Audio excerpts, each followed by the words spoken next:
मार देब गोली मुलाकात होई रे जाने ला सबे खून खारे होला रे मोतिहारी के लइका रंगदार होला रे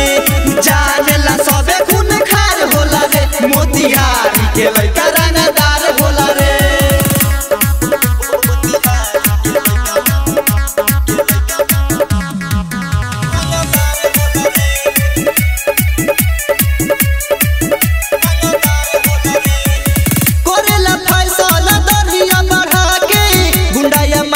के रखे डेरावा के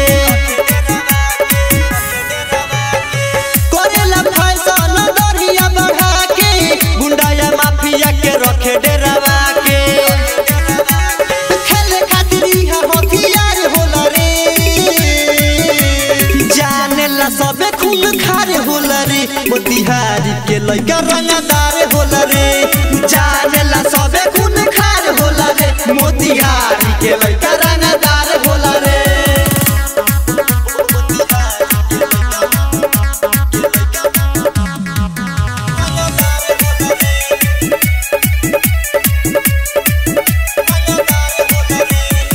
राजुआ बिल्टू के कुछो ना बिगाड़ी साजन मद होशी करे रंगदारी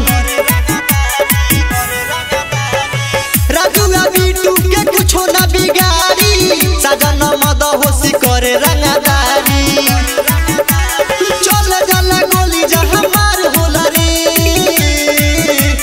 जाने ला सबे खून खारे होला रे मोतिहारी के लइका रंगदार होला रे